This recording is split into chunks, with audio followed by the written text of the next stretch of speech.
Saudara, seorang residen anestesi program pendidikan dokter spesialis PPDS Fakultas Kedokteran Universitas Padjadjaran diduga melakukan pemerkosaan terhadap keluarga pasien di Rumah Sakit Hasan Sadikin Bandung. Polisi sudah menangkap pelakunya dan apa saja keterangan yang sudah dikumpulkan polisi sampai saat ini? Kita tanyakan kepada Kombes Surawan, Direktur Reserse Kriminal Umum Dirkrimum Polda Jawa Barat. Selamat petang. Pak Dir, saya mungkin ingin bertanya, ini saat ini keterangan yang sudah diberikan oleh pelaku sudah sejauh mana? Jadi keterangannya sudah diberikan oleh pelaku bahwa hasil keterangan pelaku mengakui semua perbuatannya, menerangkan apa yang dia lakukan dari mulai dia membawa korban ke lantai 7 sampai dengan dia mengantar kembali korban ke keluarganya. Kemudian melakukan perkosaan juga di ruang lantai 7 gedung baru, di mana korban saat itu memberikan obat bius kepada pelaku memberikan obat bius kepada korban sehingga korban tidak sadarkan diri. Artinya obat yang dimiliki oleh pelaku adalah yang berasal dari rumah sakit tersebut ya, Pak Kombes Surawan? Ya. Ya benar, karena yang bersangkutan merupakan dokter residen sehingga dia membawa obat-obatan yang memang digunakan untuk praktek oleh yang bersangkutan. Dari pemeriksaan sementara, apakah sudah diketahui bahwa tindakan yang dilakukan oleh pelaku ini sudah direncanakan sebelumnya?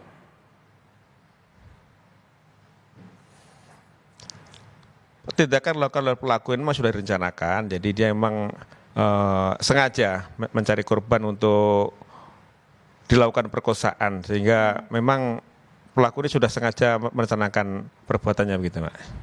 Artinya korban yang merupakan keluarga dari salah satu pasien ini memang sudah dijadikan target seperti itu? Mungkin kebetulan saja, tapi kalau dia merencanakan perbuatan seperti ini, memang dia selalu merencanakan perbuatan seperti ini. Dari hasil keterangan rumah sakit juga memang ada 2 korban lagi yang nanti akan kita minta keterangan. Ada 2 korban lagi yang datang ke polisi atau seperti apa? Boleh kembali ditegaskan Pak Kombes? Kebetulan dari rumah sakit sendiri sudah buka hotline terhadap peristiwa ini, Mbak. Jadi hasil keterangan dari rumah sakit, ada 2 korban lagi yang sudah mengadukan ke rumah sakit dan nanti akan kita lakukan pemeriksaan juga. Kedua korban lainnya ini apakah sama-sama berasal dari keluarga pasien yang sama atau berasal dari keluarga pasien lainnya atau berasal dari mana, Pak Kombes Surawan? Kalau 2 korban ini kebetulan yang bersangkutan pasien, jadi peristiwanya berbeda dengan peristiwa yang sedang kita tangani dan itu memang waktunya juga berbeda dengan waktu yang kejadian kita tangani sekarang. Kapan itu untuk peristiwa ini terjadi dari 2 korban lainnya ini? Nanti kita belum mendapatkan keterangan. Kalau sudah kita mendapatkan keterangan nanti kita akan sampaikan kembali. Kalau modusnya apakah digunakan modus yang sama terhadap korban-korban semua korban ini?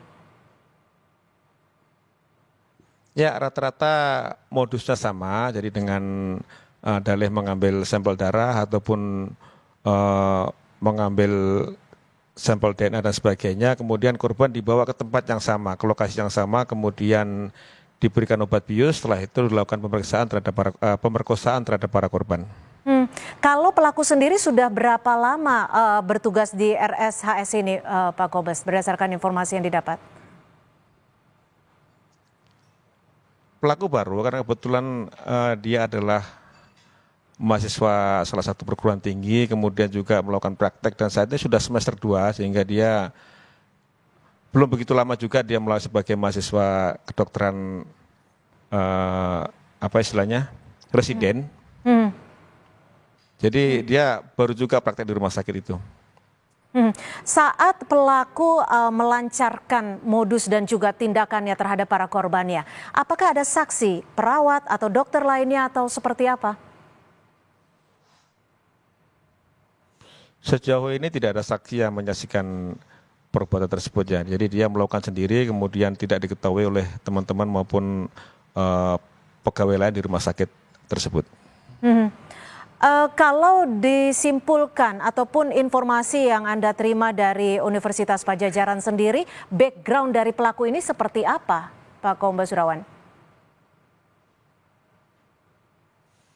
Jadi background pelaku ini dia merupakan mahasiswa kedokteran yang mengambil spesialis anestesi kedokteran dan saat ini sedang praktek di Rumah Sakit Hasan Sadikin karena di sana memang digunakan untuk pendidikan juga di rumah sakit tersebut. Sempat ada catatan kejahatan Dari selama perilaku ia sehari-hari berkuliah tidak atau bagaimana? menunjukkan kelainan, ya.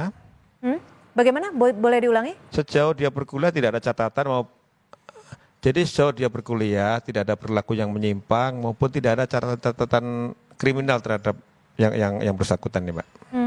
Dari tim sendiri, apa yang sudah didapat selain barang bukti? Apakah ada bukti-bukti lainnya dan juga sudah berapa saksi yang diperiksa? Saat ini kita sudah melakukan pemeriksaan terhadap 13 orang saksi, kemudian barang bukti yang kita dapat, baik itu hasil swab dari alat vital korban, kemudian hasil penyitaan terhadap alat kontrasepsi maupun DNA korban saat ini sedang kita lakukan uji DNA untuk kesesuaian daripada DNA, baik itu yang berada di tubuh korban maupun yang dimiliki oleh pelaku. Kalau bentuk tanggung jawab baik dari rumah sakit ataupun kalau dari pihak universitas sudah melakukan pemecatan terhadap mahasiswa tersebut. Lalu sudah adakah tanggung jawab dari RSHS terhadap korban khususnya?